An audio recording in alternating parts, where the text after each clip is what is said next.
এবং আমি বহু মানুষকে পার্সোনালি এটার পরামর্শ দিয়েছি, ওনারা আমল করেছেন, আমল করে উপকৃত হয়েছেন। এরকম বহু মানুষ আছেন। বৃদ্ধ মানুষ, বাবা ক্যান্সারে আক্রান্ত হয়েছেন অনেক দেরিতে, আল্লাহ তাআলা অলৌকিকভাবে সাহায্য করেছেন।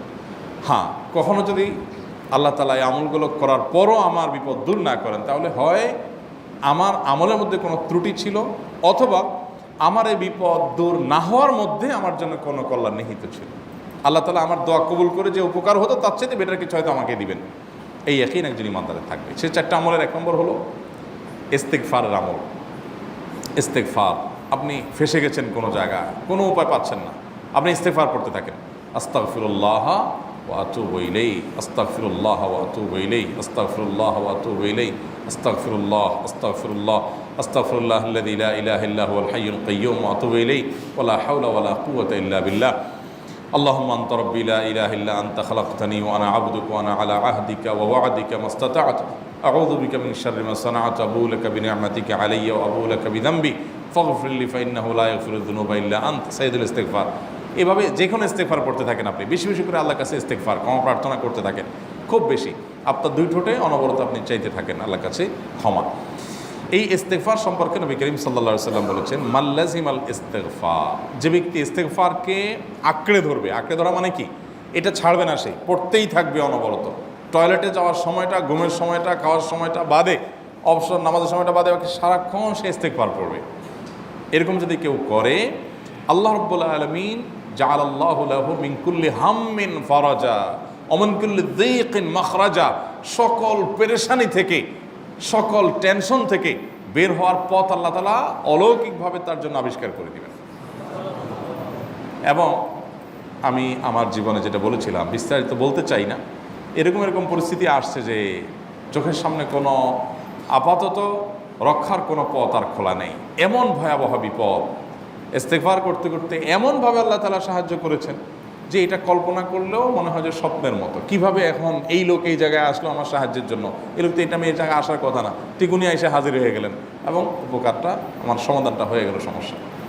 তো আলহামদুলিল্লাহ, বহুবার আমি পরীক্ষা করেছি, আর আমার পরীক্ষার 2 পয়সার দাম নাই। হাদিসে বলা আছে, গ্যারান্টি দেওয়া আছে, আমার পরীক্ষা করলেই কি না করলেই। তাহলে একটা আমল হলো কি, ইস্তেগফার। সব সময়ের জন্য এটা কন্টিনিউয়াস করবেন, আর এমনিও অবসর সময় ইস্তেগফার করবেন। আরবদের মধ্যে সৌন্দর্য আছে, তারা বিভিন্ন ডাক্তারের ওয়েটিং রুমে বা বিভিন্ন জায়গায় মানুষ যেখানে অপেক্ষা করে পাবলিক প্লেসগুলোতে লিখে রাখে ইস্তেগফার করুন। আপনার হাইওয়েগুলোর পাশে লেখা থাকে ইস্তেগফার করুন, এবং তারা আসলেও একটু পরপর দেখা যায় ইস্তেগফার করে। ভালো মন্দ গুণ সবার মধ্যে আছে, তাদের এই ভালো গুণটা আছে, ইস্তেগফার বেশি বেশি করা। আমরা ইস্তেগফার সচরাচর এইভাবে অনবরত অবসর সময় করার অভ্যাস অনেকের মধ্যেই নেই। আমরা এটা চালু করবো ইনশাআল্লাহ। বিশেষ করে যখন কোনো সমস্যা হবে, তখন ইস্তেগফার চলতে থাকবে মুখে অনবরত। ধীরে ধীরে মহব্বতের সাথে নিজেকে, নিজের পাপ অপরাধগুলোর কথা স্মরণ করে আল্লাহর কাছে মাফ চাইতে থাকবো, পেরেশানি দূর হবে ইনশাআল্লাহ। 1 নাম্বার 2, দুরুদ। নবী করিম সাল্লাল্লাহু আলাইহি সাল্লামের প্রতি দুরুদ পাঠ করা, এটা যদি আপনি নিয়মিত করতে থাকেন মহব্বতের সাথে, আল্লাহুম্মা সাল্লি আলা মুহাম্মদ ওয়া আলা আলি মুহাম্মদ কামা সাল্লাইতা আলা ইব্রাহিম ওয়া আলা আলি ইব্রাহিম ইন্নাকা হামিদুম মাজিদ, আল্লাহুম্মা বারিক আলা মুহাম্মদ ওয়া আলা আলি মুহাম্মদ কামা বারাকতা আলা ইব্রাহিম ওয়া আলা আলি ইব্রাহিম ইন্নাকা হামিদুম মাজিদ। আপনি একবার ছোট দুরূদ যদি পড়েন, সাল্লাল্লাহু আলাইহি ওয়াসাল্লাম, সাল্লাল্লাহু আলাইহি ওয়াসাল্লাম, আল্লাহুম্মা সাল্লি আলা মুহাম্মদ ওয়া আলা আলি মুহাম্মদ, শুধু এইটুকু পড়েন। জাযাল্লাহু আন্না মুহাম্মাদাম মা হুয়া আহলু, শুধু এইটুকু পড়েন। আপনি এভাবে যেই কোনো দুরূদ নবী করিম সাল্লাল্লাহু আলাইহি ওয়াসাল্লামের প্রতি যদি পড়েন এবং পড়তে থাকেন অনবরত, ইস্তেগফারের পাশাপাশি দুরূদের ক্ষেত্রে নবী করিম সাল্লাল্লাহু আলাইহি ওয়াসাল্লাম বলেছেন যে এইটা তোমার জন্য যথেষ্ট হয়ে যাবে। তুমি যদি আল্লাহর কাছে আর কোনো দোয়া করতে না পারো, শুধু দুরূদটা পড়ো, তোমার সব পেয়ে যাবে, কিচ্ছু লাগবে না। এক সাহাবী বলছেন, রাসূলুল্লাহ, আমার দোয়ার মধ্যে দুরূদ কত পার্সেন্ট রাখবো? আমি তো আমার অনেক কিছু আল্লাহর কাছে চাইবো, দুরূদ মানে তো নবীজির জন্য দোয়া, মানে আমার জন্য তো আমি দোয়া করবো, আপনার জন্য দোয়া কত পার্সেন্ট করবো? 1/3, 1/4, তারপরে হাফ, এবার বিভিন্ন পার্সেন্টেজ বলছিলেন তিনি। নবী করিম সাল্লাল্লাহু আলাইহি ওয়াসাল্লাম বলেছেন যে হ্যাঁ, এর বেশি করতে পারলে আরও ভালো, আরও ভালো। তো ভদ্রলোক এর বেশি, ওই সাহাবী রাদিয়াল্লাহু তাআলা আনহু, তিনি এর বেশি বাড়াতে একটা পর্যায়ে বলছেন যে আমি সব দোয়া আপনার জন্য করি। নবী করিম সাল্লাল্লাহু আলাইহি ওয়াসাল্লাম বলেছেন তাহলে তোমার আর কোনো দোয়াই করতে হবে না, এর মধ্যে সব দোয়া চলে আসবে। কারণ আপনি যদি বলেন আল্লাহ আপনার নবীর প্রতি আপনি রহমত নাজিল করেন, আপনার নবীর প্রতি আপনি শান্তি নাজিল করেন, আপনি যেটা দোয়া করেন তো আল্লাহকে আল্লাহর নবীর প্রতি আপনি রহমত নাজিল করতে বললে আল্লাহ তাআলা আপনার প্রতি রহমত নাজিল করবেন কি করবেন না? আপনি কাউকে খুশি করতে চান, কার কাছ থেকে কিছু আদায় করতে চান, তার ছেলেটারে যদি হাদিয়া তোহফা দেন, আদর যত্ন করেন, তো বাই ডিফল্ট অটোমেটিকলি ওই লোকের সিম্পেথি আপনার দিকে আসবে কি আসবে না? চোখ বন্ধ করে আসবে। তো আল্লাহর নবীর জন্য যখন আপনি দোয়া করবেন তখন আল্লাহ তাআলা আপনার মধ্যে রহমত নাজিল করবেনই, এটা নবী সাল্লাল্লাহু আলাইহি ওয়াসাল্লামের ওয়াদা। যেই কোনো পেরেশানি, তিনি আরও বলেছেন, যদি কেউ দুরূদের আমল করে নিয়মিত, আল্লাহ রাব্বুল আলামিন তার সকল পেরেশানির জন্য যথেষ্ট করে দিবেন। এই আমলটাকে সবগুলো দূর করার জন্য যথেষ্ট হয়ে যাবে। এই দুরূদের আমলটা আমি দেখেছি সুবহানাল্লাহ গুলির মতো কাজ করে। আজকের ঘটনা, এক ভদ্রলোক সকালে একটা টেলিভিশন চ্যানেলে, বেসরকারি চ্যানেলে প্রোগ্রাম শেষ করে নামছিলাম লিফটে, তো উপস্থাপক উনি বলছিলেন যে ভাই, মানে দুরূদের আমল পড়ে আমি কিছুদিন আগে একটা ইয়াতে মানে এমন একটা অবস্থা যে এইটা থেকে বের হওয়ার কোনো পথ আর নাই, শুরু করলাম দুরূদ অনবরত। এরপরে আল্লাহ তাআলা আমাকে এমনভাবে উদ্ধার করলেন আমি কল্পনাও করতে পারিনি।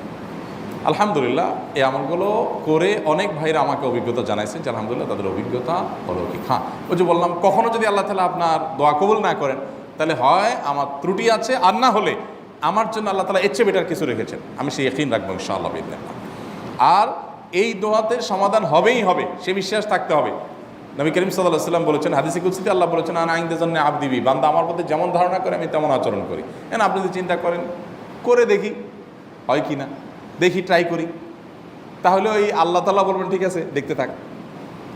আপনি যদি ইয়াকিন করেন যে না, নবী করিম সাল্লাল্লাহু আলাইহি ওয়াসাল্লাম যে বলেছেন অতএব সেটা হবেই, আর আল্লাহ রাব্বুল আলামিনের কাছে আমি ওইভাবেই চাবো যে আল্লাহ দিবেনই, আমি নিয়েই ছাড়বো, ইনশাআল্লাহ গুলি মিস হতে পারে, আপনার দোয়া মিস হবে না। ওই ইয়াকিন, ওই ঈমান আমার মধ্যে আনতে হবে, চেষ্টা করবো তো ইনশাআল্লাহ। তাহলে দুইটা আমল হলো, ইস্তেগফার আর দুরূদ। 3 নম্বর আরেকটা আমল হলো দোয়া ইউনুস। দোয়া ইউনুস, লা ইলাহা ইল্লা আন্ত সুবহানাক ইন্নী কুনতু মিনাজ জালিমিন। বেশি বেশি পড়তে থাকবেন, যখন বিপদে পড়বেন ইস্তেগফার আর দুরূদ পড়বেন সবচেয়ে বেশি, আর মাঝে মধ্যে দোয়া ইউনুস, লা ইলাহা ইল্লা আন্ত সুবহানাকা ইন্নী কুনতু মিনাজ জালিমিন। আল্লাহ সুবহানাহু ওয়া তাআলা কোরআনে কারিমে এই দোয়ার পরে বলেছেন, ওয়া কাযালিকা নুনজিল মুমিনিন। এই দোয়া পাঠ করার মাধ্যমে ইউনুস আলাইহিস সালামকে পৃথিবীর ইতিহাসের সবচেয়ে অলৌকিক ঘটনা, সকল সায়েন্স, সকল আপনার বিজ্ঞানের তত্ত্ব সবগুলোকে আপনার সবগুলোর বিপরীতে বা সবগুলোকে আপনার ভুল প্রমাণ করে দিয়ে ওই জায়গাটার জন্য আল্লাহ তাআলা ইউনুস আলাইহিসকে মাছের পেটে ঢোকার পর সেখান থেকে আবার জীবিত রেখে বের করেছেন। অক্সিজেন অভাবে তো সেখানে এমনি মারা যাওয়ার কথা, আরও নানা কারণে মারা যাওয়ার কথা, তাই না? কিন্তু আল্লাহ তাআলা তাকে রক্ষা করেছেন, কারণ উনি ওই বিপদে পড়ার পর থেকে এইটা পড়তেছিলেন, লা ইলাহা ইল্লা আনতা সুবহানাকা ইন্নী কুনতু মিনাজ জালিমিন। তো আল্লাহ তাআলা কোরআনে বলেছেন এটা ইউনুস, তার নবী ইউনুস আলাইহিস সালামকে আল্লাহ তাআলা এর মাধ্যমে রক্ষা করেছেন, সেটা তার জন্য খাস না, এটা তার জন্য স্পেশাল না, বরং আল্লাহ বলেছেন ওয়া কাযালিকা নুনজিল মুমিনিন, এটা দিয়ে আমি তাকে রক্ষা করেছি, একইভাবে ঈমানদারদেরকেও এইটার মাধ্যমে রক্ষা করব। এটা বড় অস্ত্র পেয়ে গেলাম। দোয়া ইউনুস বেশি বেশি পড়বো ইনশাআল্লাহ, লা ইলাহা ইল্লা আনতা সুবহানাকা ইন্নী। আমার দেশে আবার দেখা যায় বিপদ হয়ে গেলে তখন হুজুর ভাড়া করে যে ভাই আপনারা সবাই মিলে এটা 1 লাখ বার পড়ে দেন, 1.25 লাখ বার পড়ে দেন, টাকা দিমো আপনারা পড়ে দেন। আপনারটা আপনি পড়বেন ভাই, হুজুরদের কাছে দোয়া চান সমস্যা নাই, আর হুজুরদেরকে খাটায়া টাকা দিবেন কেন, এমনি টাকা দিবেন না দিয়া। আর এই দোয়া নিজে নিজে করতে থাকবেন। ইউনুস আলাইহিস সালাম ওই সময় কি লোক ঠিক করছিলেন যে ভাই আপনারা সবাই দোয়া ইউনুস পড়েন, আমি গেলাম, আমি মাছের পেটে গেলাম, আপনারা বসেন সবাই দোয়া ইউনুস পড়া দেবেন, করছেন উনি? ওনারটা উনি করছেন, তো আপনারটা আপনি শুরু করবেন দোয়া ইউনুস না। 4 নম্বর আমল হলো ইয়া যাল জালালি ওয়াল ইকরাম। এটা বিশেষ করে পাঠ করবেন। নবী করিম সাল্লাল্লাহু আলাইহি ওয়াসাল্লাম বলেছেন, আলিজু বিয়া যাল জালালি ওয়াল ইকরাম। ইয়া যাল জালালি ওয়াল ইকরাম এইটাকে তোমরা আঁকড়ে ধরবে। ইয়া যাল জালালি ওয়াল ইকরামের মানে কি? এটা আল্লাহকে ডাকা, আর কিছু না। এবং হাদিসে বর্ণিত দোয়া, এটা মাসনুন দোয়া। ইয়া যাল জালালি ওয়াল ইকরাম মানে হে মহা ক্ষমতার অধিকারী, প্রতাপশালী এবং সম্মানের মালিক। এটা বলার মানে হলো আল্লাহর কাছে নিবেদন করা, যেহেতু আপনার প্রতাপ আছে, আপনার জালাল আছে, আপনার বড়ত্ব আছে, হে বড়ত্বের অধিকারী এবং হে সম্মানের অধিকারী, আপনার যেহেতু আল্লাহ তাআলা এটা, আপনার যদি এটা আছে, অতএব হে আল্লাহ আপনি আমাকে এটা দান করুন, আপনার সেখান থেকে আমার প্রতি রহম করুন, আপনার সেখান থেকে আমাকে, আপনার বড়ত্ব থেকে আমাকে আপনি হেফাজত করুন, আপনার একরাম থেকে আমাকে আপনি, তা দিয়ে আপনি আমাকে রহম করুন। তো সেই দোয়া আল্লাহ তাআলার কাছে নিবেদন করতে পারি, ইয়া যাল জালালি ওয়াল ইকরাম। এর পাশাপাশি তাহাজ্জুদের নামাজ, এবং যে কোনো নফল নামাজ। কারণ নবী সাল্লাল্লাহু আলাইহি সাল্লাম ইজা হাজাবাহু আমরুন সাল্লা, নবীজি সাল্লাল্লাহু আলাইহি সাল্লামের কোনো পেরেশানি শুরু হলে আগে ওযু করে 2 রাকাত নামাজ পড়তেন, ওযু করে 2 রাকাত নামাজ পড়তেন। আমাদের যখন পেটে ব্যথা শুরু হয় আগে কার কথা মনে পড়ে? ডাক্তারের কথা মনে পড়ে। যখন গায়ে জ্বর আসে সবার আগে মনে পড়ে কিসের কথা? নাপা, নাপা, ঠিক না? জ্বর আসছে গায়ে, সবার আগে আমরা কি চিন্তা করি? নাপা। নাপা আপনি চিন্তা করেন, খান, নিষেধ না তো, ওষুধ গ্রহণ করা সুন্নত। নবী সাল্লাল্লাহু আলাইহি সাল্লাম নির্দেশ করেছেন ওষুধ সেবন করতে, আপনি করেন, ভালো কথা। কিন্তু ইমানদার সব কিছুর আগে ব্যথা আসছে, তাহলে ব্যথার জন্য একটা ওষুধ দোয়া শিখেছেন, দোয়াটা আগে করবে, পাশাপাশি ওইটা করবে। এলো ইমানদারের কাজ। আমরা আজকাল ইমান থেকে অনেক দূরে সরে গেছি। আল্লাহ আমাদের সেই ইয়াকিন দান করুন। তাহাজ্জুদের সময় দোয়া, অনেক বেশি দোয়া কবুল হয়। তাহলে 4টা আমল ইনশাআল্লাহ আপনাকে এই ভয়াবহ বিপদ থেকে উদ্ধার করার জন্য সাহায্য করবে ইনশাআল্লাহ।